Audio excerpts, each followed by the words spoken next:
Noi abbiamo due possibilità, quella di essere giusti e quindi prendere in considerazione il volere dei veneti, che è quello che ha riconosciuto Fratelli d'Italia al 32%, le politiche al 37% l'europeo, o essere generosi e dare al nostro alleato la possibilità di fare ciò che i numeri direbbero che spetta a Fratelli d'Italia. Ma questo in un'ottica generale del buon governo del centrodestra in tutta Italia, credo che i nostri leader sapranno trovare sicuramente la formula migliore. Noi siamo pronti. Essere giusti o essere generosi? Questo è il dilemma del partito della Premier mentre scorre un nuovo fine settimana senza l'ufficialità sul candidato presidente per il centrodestra, annuncio che slitta di giorno in giorno, di ora in ora, con le dichiarazioni dei colonnelli meloniani che fanno intendere che una parola definitiva ancora non c'è. All'inaugurazione della Casa del Made in Italy a Padova, lo stesso ministro Urso sembra prendere tempo dopo aver definito Fratelli d'Italia partito guida. Vedremo quale sarà il nome migliore non solo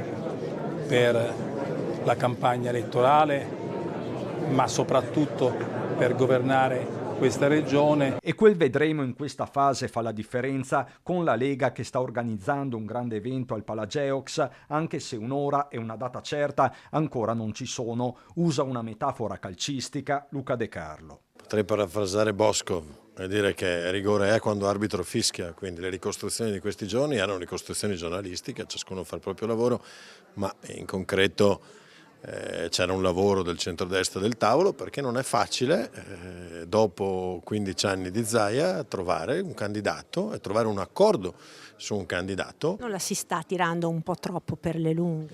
Credo che sia la volata lunga. Intanto, alla festa di fine vendemmia a San Polo di Piave, dove l'establishment del centrodestra è presente in massa, sorrisi e strette di mano si sprecano, atteso anche Alberto Stefani, impegnato però in contemporanea su altri fronti, nel Veronese, e tra le vigne a suonare la sveglia, quasi un allarme, è il capogruppo leghista in regione. Stiamo aspettando ancora il nome, la certezza, noi contiamo che sia Alberto Stefani che venga confermato come candidato presidente della nostra regione, e è stato rimandato ancora la settimana prossima e adesso continuo a dire che è tardi, dobbiamo avere questo nome, dobbiamo correre. Se, come ormai certo ai più, alla fine l'opzione sarà Alberto Stefani, attuale segretario del Carroccio, per la Lega si aprirà la fase del commissariamento in attesa di un nuovo congresso. Qui mi aspetto ovviamente tempi più rapidi, ma non entro l'anno prossimo. Diciamo che siamo concentrati su altro al momento. Certo. Fra poco ci sarà da presentare le liste